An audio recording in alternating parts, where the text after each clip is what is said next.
Friends, तो मैं आज आपके साथ शेयर करने जा रही हूँ अपने एक और ट्रिप का वीडियो। तो चलिए वीडियो में आगे बढ़ते हैं।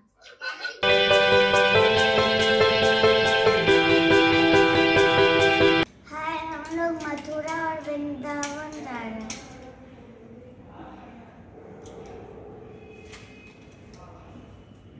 We are ready to go। अब हम आपसे मथुरा में मिलते हैं। ट्रिप स्टार्ट करना है तो सबसे पहले हमें ध्यान देना है कि हमारी गाड़ी की टंकी फुल होनी चाहिए, इसलिए हम भी सबसे पहले पहुंचे पेट्रोल पंप और अपनी गाड़ी की टंकी को फुल करवाने आए हैं। हमारा नेक्स्ट स्टेप है, हम अपनी गाड़ी की टायर की हवा को सही फिल करवा रहे हैं, क्योंकि हम एक्सप्रेसवे पे जा रहे हैं तो हवा बिल्कुल सही होना चाहिए। अभी हम लोग Noida greater Noida link road पर हैं।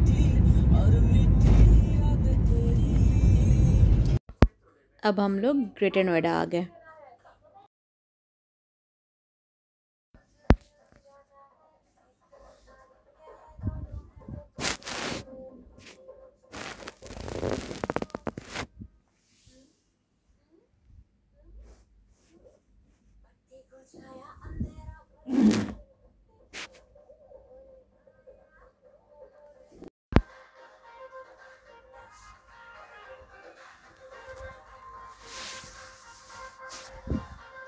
अब हम लोग ग्रेटर नोएडा के मेन पॉइंट पे हैं, जो है पड़ी चौक। देख सकते हैं पूरे गोलंबर पे ही पड़ियाँ हैं।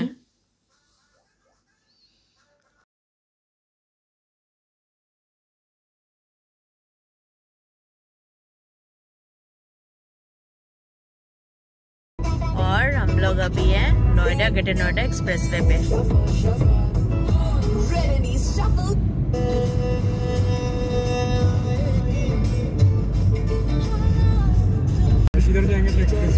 और हम लोग आ गए अब Use the left 2 lanes to take the exit toward Yamuna Expressway. जैसे कि आप देख सकते हैं मथुरा 126 किलोमीटर।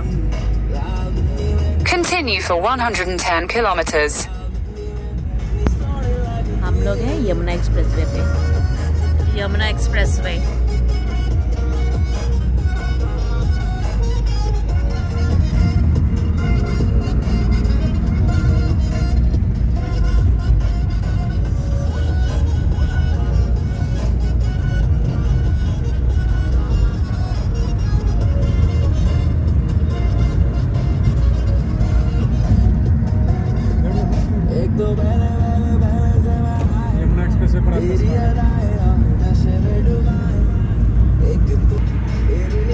यमुना एक्सप्रेसवे पर आपका स्वागत है।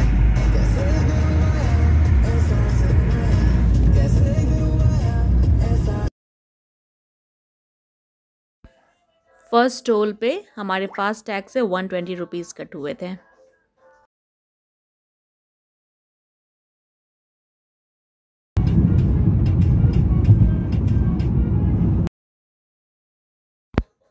ये है सेकंड टोल, जो है मथुरा टोल। यहाँ पर 175 रुपीज़ कट हुए थे।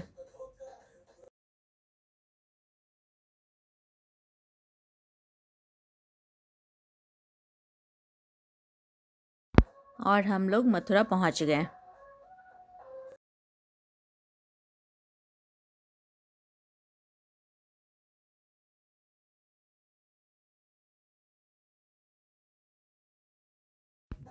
View of Yamuna ji at night.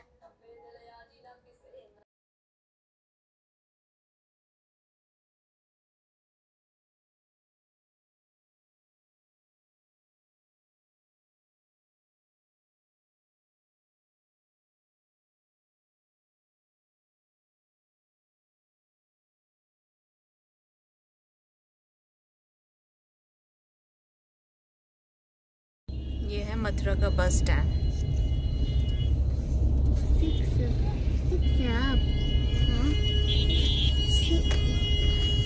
अभी तक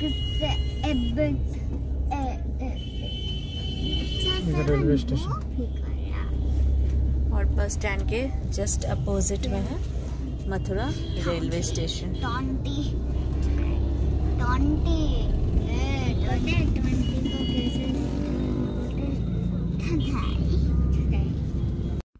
यहाँ पर हर जगह पार्किंग ईज़िली आपको मिल जाएगा, तो आप प्लीज़ बिचौलिए के चक्कर में ना पड़े।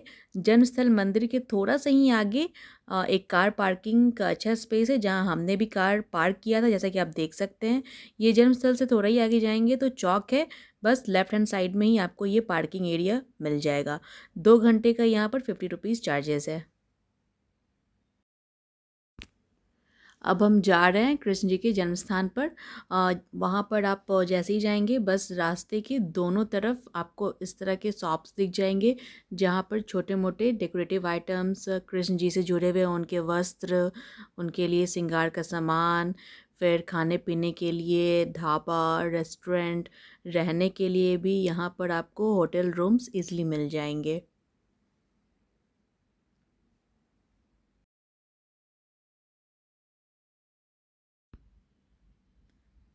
हम मंदिर के पास पहुंच गए। ये है जन्मस्थान का मेन गेट। अंदर फ़ोन अलाउड नहीं है।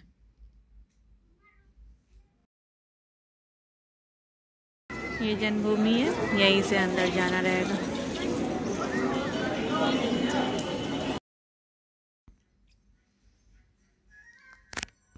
यहाँ रिया सिया राधे राधे का टीका लगवाते हुए।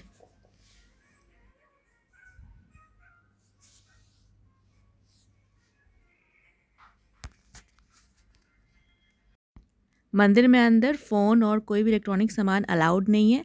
तो आप देख सकते हैं मंदिर के गेट के पास ही क्लॉक रूम है, वहाँ पर और भी क्लॉक रूम है। आप वहाँ पर जाकर अपने सामान जमा कर सकते हैं। हर एक सामान का यहाँ पर 2 रुपये चार्जेस है, और बड़े बैग्स हैं तो 10 रुपीज़ चार्जेस है। अब हम अंदर दर्शन करने जा रहे हैं, फिर बाहर निकल कर के आप लोगों से मिलते हैं। अंदर में जेल है, जहाँ पर कंस ने देवकी और वासुदेव जी को बंदी बनाया था। उसके बाद ही श्री कृष्ण जी का जन्म हुआ था, देवकी माँ के 8वीं संतान के रूप में। ये मंदिर इसलिए कृष्ण जी का जन्मस्थल मंदिर कहा जाता है। जन्मस्थल में दर्शन करने के बाद आप आगे बढ़ेंगे ऊपर की ओर मंदिर में, तो वहाँ पर कृष्ण जी और राधा जी की यह मूर्ति स्थापित है। ऐसा मानना है कि आप सच्चे दिल से उनसे जो कुछ भी मांगेंगे वो पूरी हो जाती है। हमारा दर्शन हो गया। अब आप देख सकते हैं कि मथुरा में बच्चों के लिए बहुत ही प्यारे प्यारे छोटे छोटे से लहंगा चोली मिलते हैं। आप मथुरा आए तो लहंगा चोली ज़रूर खरीदें। उसके बाद हमने होटल लिया केशव पैलेस, जो जन्मस्थल जाने वाले मंदिर के बिल्कुल मेन रोड पर है। होटल अच्छा था, साफ़ सुथरा था, सारी फैसिलिटीज़ थी इसमें, और इसका 1 डे का चार्जेस 800 रुपीज़ था। जैसा कि आप देख सकते हैं, इन्होंने हमारे आईडी कार्ड्स लिए और उसके प्रिंट आउट निकाल रहे हैं। इस होटल की अपनी बड़ी सी पार्किंग एरिया भी है।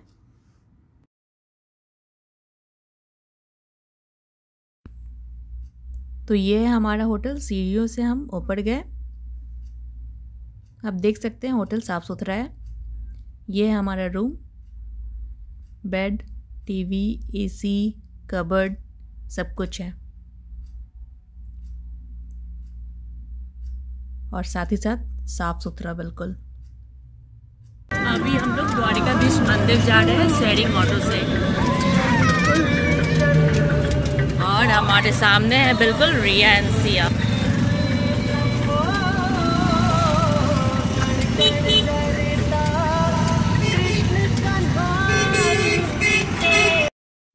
तो सुबह सुबह नहा धो करके हम लोग निकल गए द्वारिकाधीश दर्शन करने के लिए।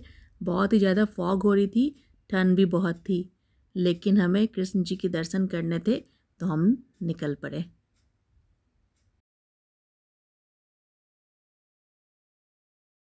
हमारी ऑटो ये आधे रास्ते से हमें छोड़ करके चली गई है, क्योंकि यहाँ से रास्ता ख़राब है, इसलिए थोड़ी दूर हम लोगों को पैदल जाना पड़ेगा।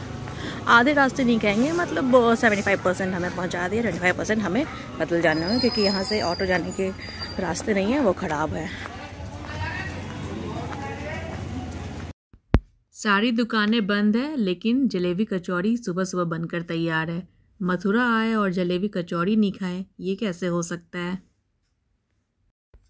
जब हम द्वारिकाधीश पहुँचे तो हमें पता चला कि उनका दर्शन करने का टाइमिंग है, पहला टाइमिंग 6:30 से 7 है, दूसरा 8:20 से 8:40 है जो हम मिस कर चुके थे। तो हमने डिसाइड किया कि पहले हम नौका विहार कर लेते हैं, उसके बाद 10 से 11 टाइमिंग है तो उस समय हम दर्शन कर लेंगे। अब इतना सुबह सुबह पूरा कुहासा ही कुहासा, लेकिन कोई बात नहीं, कुहासा में भी बोटिंग करने का अलग ही मज़ा है।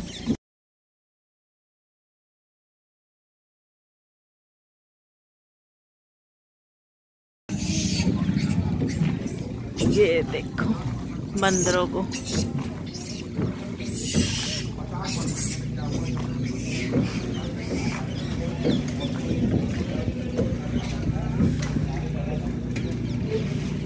मम्मी देखो पास से।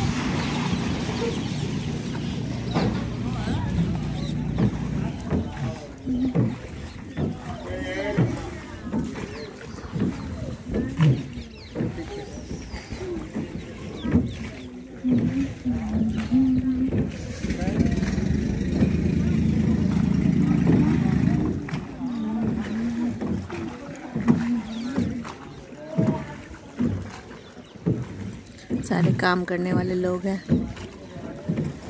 यमुना जी के उस तरफ से इस तरफ आए हैं।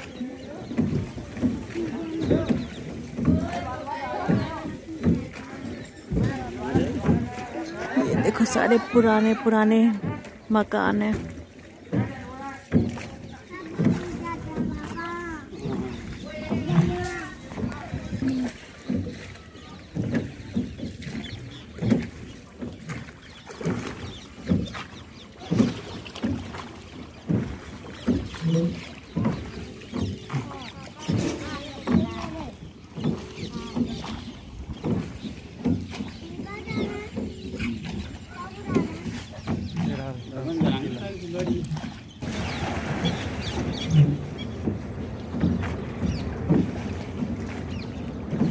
बहुत ही सुंदर सी बढ़ रही है, उसके नज़दीक बोट जा रही है, वो उड़ते जा रही है।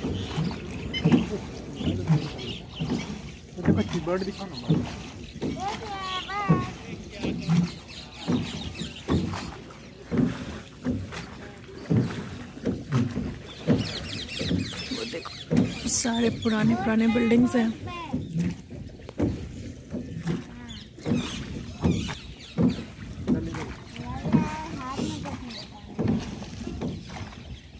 हाय रियासिया, ये देख, ये है कंस का किला, इसको दोबारा से बनाया गया है।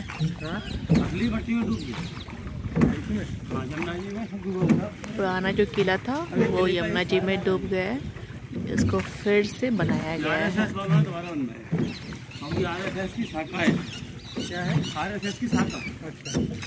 इसमें ही RSS की शाखा भी है। इसमें अकासुर, बकासुर सारे राक्षस भी है। जितने भी राक्षस थे, बकासुर, ये सब इसी में रहते थे।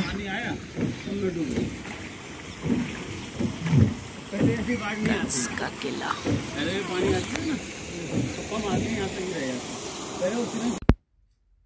जब यमुना जी का लेवल हाई होता है तो बिल्कुल ऊपर तक चली जाती हैं।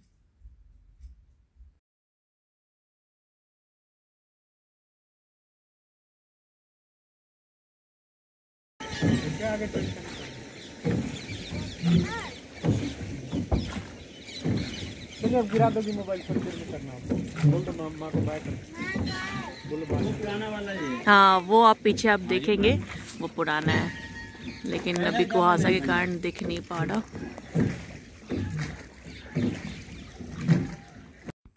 आगे से इसको रिपेयर किया गया है, लेकिन आप पीछे देखेंगे तो पुराने किले के कुछ अवशेष आपको मिल जाएंगे।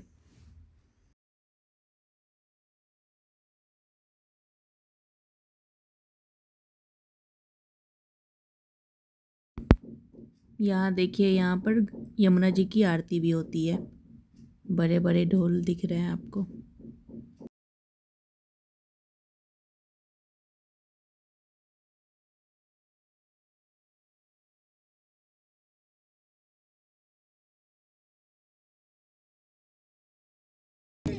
यहाँ दुर्वासा ऋषि जी रहते थे और आगे मिलन मंदिर है। अभी हम लोग जाएंगे मिलन मंदिर दर्शन कर लें।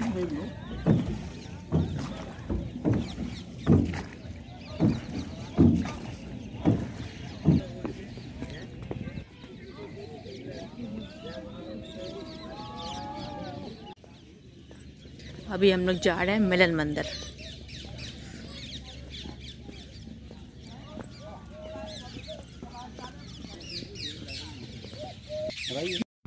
ये है श्री कालिंदी कृष्ण मिलन मंदिर। यहाँ पर यमुना जी और कृष्ण जी का शादी हुआ था। ये है कृष्ण जी और यमुना जी की प्रतिमा। बीच में शनि देव हैं, फिर साइड में यमराज जी और यमुना जी। ये तीनों भाई बहन हैं। शनिदेव और यमराज जी यहाँ आए थे कृष्ण जी और यमुना जी का शादी करवाने, इसलिए ये मंदिर एक भाई बहन मिलन मंदिर भी कहा जाता है। यहाँ दुर्वासा ऋषि जी का तपोस्थल है।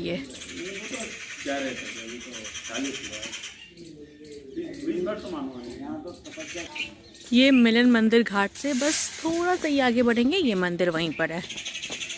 अब मिलन मंदिर से 1 किलोमीटर आगे चल करके जाएंगे तो दुर्वासा जी का टेम्पल मिलेगा। हम आ गए ऋषि दुर्वासा जी के टेम्पल में। बहुत ही बड़ी टेम्पल है। हम यहाँ आए तो हमें पता चला कि यहाँ पर भंडारा का भी आयोजन किया जा रहा है, तो सब उसी की तैयारी में लगे हैं। यहाँ पर कृष्ण जी, राधा जी और यमुना जी की प्रतिमा है और ऋषि दुर्वासा जी की भी प्रतिमा है, और पूरे मंदिर में उनकी कृष्ण जी की विशेषताएं बताई गई है। और मंदिर की बाहर की तरफ ऋषि दुर्वासा जी की विशेषताएं बताई गई हैं मूर्तियों के रूप में।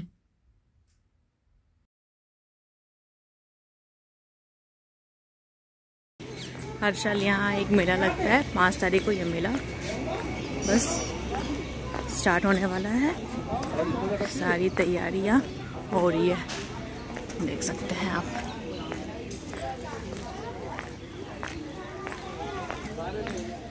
झूले सब कुछ लगना शुरू हो गया है।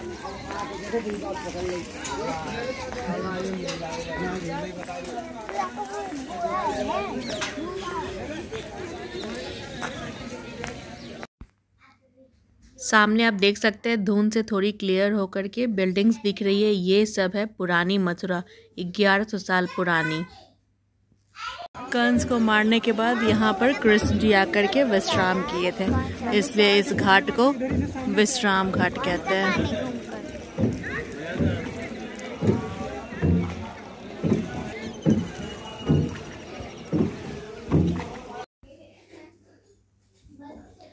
ये देखिए सारे ये सब पुराने बिल्डिंग्स हैं।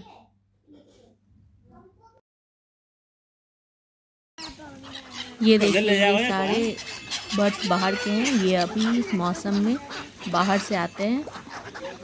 इसे आप आओ करोगे तो ये आपके पास आएगी, और आप इसे कुछ नमकीन खिलाओगे तो ये आपके पास आकर के खाएगी। अब हम सभी द्वारिकाधीश मंदिर पहुंच गए हैं। फ़ोन तो आप अंदर ले जा सकते हो, लेकिन पिक्चर्स लेना अलाउड नहीं है, इसलिए मैंने बाहर से ही मंदिर का वीडियो बनाया है। सीढ़ियों से चढ़ के हमें मंदिर की ओर जाना होता है, जहाँ पे द्वारिकाधीश विराजमान है। उनके मंदिर के ऊपरी भागों पर उनकी रचनाएं दर्शाई गई हैं। और हम लोग रिक्शा की सवारी लेकर के वापस जन्मस्थल जा रहे हैं, क्योंकि हमारी गाड़ी वहीं पर लगी है, और फिर हम वृंदावन के लिए निकल जाएंगे।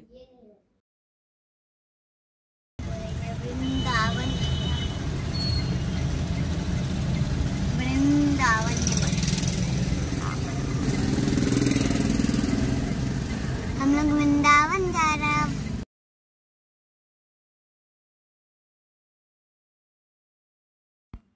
ये है प्रेम मंदिर। जब हम वहाँ पहुँचे तो हमने देखा दरवाज़ा लगा हुआ है, मंदिर उस टाइम पर बंद थी।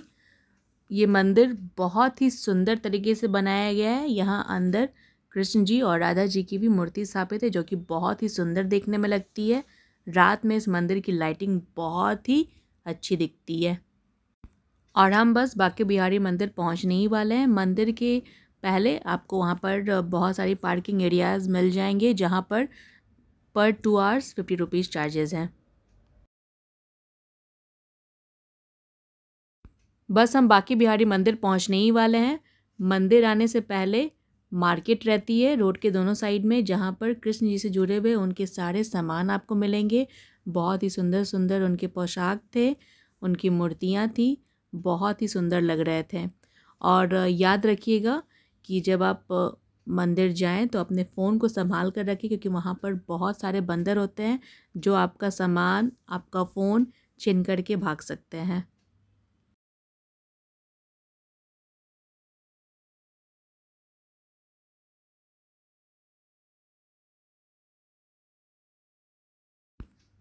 और हम बस मंदिर पहुँच गए।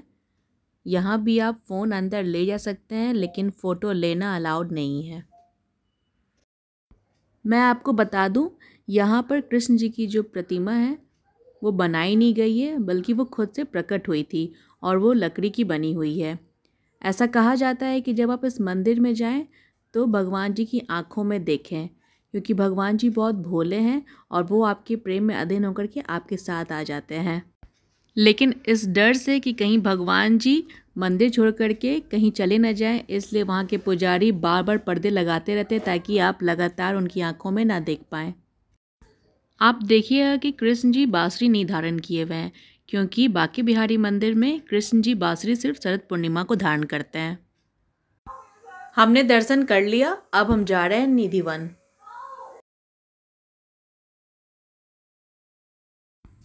जब हम निधिवन जा रहे थे तो हमने देखा एक आदमी बहुत ही मोटा सा अजगर लेकर बैठा था और हम निधिवन पहुंच गए। निधिवन बहुत ही पवित्र जगह है। वहाँ के गाइड हमें बताते हैं कि आधी रात के बाद यहाँ से कृष्ण और राधा रानी रास रचाने आते हैं हर रोज।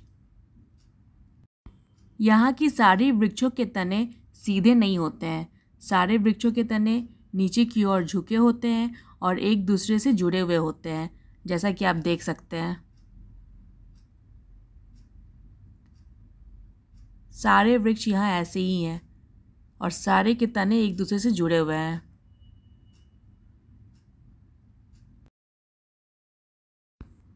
ये है ललिता कुंड। इस वन में ललिता नाम की एक स्त्री रहती थी जो कृष्ण जी की बहुत ही बड़ी भक्त थी। कृष्ण जी इनसे आए थे मिलने के लिए, इसलिए निधि वन को ललिता वन के नाम से भी जाना जाता है। गाइड हमें बताते हैं यहाँ कुल 16,000 वृक्ष है जो आपस में जुड़ी हुई है, जो रात्रि में श्री कृष्ण की 16,000 रानियाँ बन जाती है और आपस में रास रचाती है। अब जो ये आप बिल्डिंग देख रहे हैं यह है रंग महल। यहाँ वीडियो बनाने को मना किया गया था, इसलिए हमने वीडियो बनाया नहीं था। तो मैं आपको बता दूं कि रंग महल है क्या। तो ऐसा कहा जाता है कि रास रचाने के बाद श्री कृष्ण जी और राधा रानी यहाँ इस रंग महल में आराम करने आते हैं। उनके लिए यहाँ पर भोग रखा जाता है, उनके लिए बिस्तर बिछाई जाती है, उनके लिए दातून रखा जाता है और भी कई सामान रखे जाते हैं। रात्रि में निधिवन 8 बजे बंद हो जाती है और सुबह 5:30 बजे दरवाज़ा खुलता है। तो ऐसा पाया जाता है रंग महल में कि जो प्रसाद है उसका भोग लगा होता है, बिस्तर जो बिछाया हुआ होता है उसमें सिलवटें आ जाती हैं और दातून गीली पाई जाती है और सामान भी बिखरा रहता है। ऐसा लगता है कि रात्रि में कोई वहाँ पर आकर के आराम किया है और सामान का इस्तेमाल किया है और प्रसाद ग्रहण किया है। ऐसा कहा जाता है कि जिसने भी रासलीला देखने की कोशिश की है वो अंधा, गूंगा, बहरा या पागल हो गया है। निधि वन में जो इतने सारे बंदर हैं, यहाँ तक कि वो बंदर भी रात 8 बजे के बाद नज़र नहीं आते हैं। और आसपास के जो घर हैं, कई लोगों ने तो अपनी खिड़कियों को पूरी तरह से पैक कर लिया है और बाकी शाम के बाद अपनी खिड़कियाँ नहीं खोलते हैं।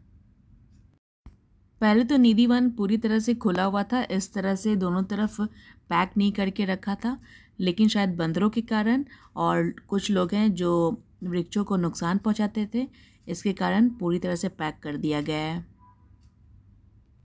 और यहाँ आकर के सब कुछ भूल करके इस मंच पर लोग नाचते गाते हैं। और ये है राधा रानी बंसी चोर की प्रतिमा जो यहाँ पर अपनी सखियों के साथ विराजमान है। तो हमने निधि वन भी अच्छे से पूरी तरह घूम लिया।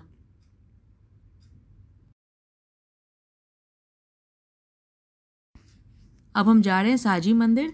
ये निधि वन के पहले ही आते हैं, लेकिन हम निधि वन के बाद यहाँ गए थे। इस मंदिर की खासियत यही है कि दीवारों पर मिट्टी से बहुत ही सुंदर आकृतियाँ बनाई गई है। अब हम इस्कॉन टेम्पल जा रहे हैं। ये है इस्कॉन टेम्पल। जब हम वहाँ पहुँचे तो हमें पता चला कि अभी मंदिर बंद है, 4 बजे खुलेगी, तो हमने बाहर से ही शूट कर लिया। यह मंदिर श्री कृष्ण और बलराम दाऊ के नाम पर समर्पित है। यही कारण है कि इस मंदिर को कृष्ण बलराम मंदिर भी कहा जाता है। ऐसा कहा जाता है कि इस जगह पे श्री कृष्ण और बलराम दाऊ गायों को चराने आते थे और यहाँ पर खेलते थे, इसीलिए ठीक इसी जगह पर इस्कॉन टेम्पल बनाया गया है। इस्कॉन टेम्पल देखने में बहुत ही आकर्षित लगता है। एक दिन में हम जितना दर्शन कर पाए हमने कर लिया। होप करते हैं कि आपको भी अच्छे से सारी जानकारी मिल गई होगी। हमारा दर्शन पूरा हो गया। अब हम वापस नोएडा जा रहे हैं।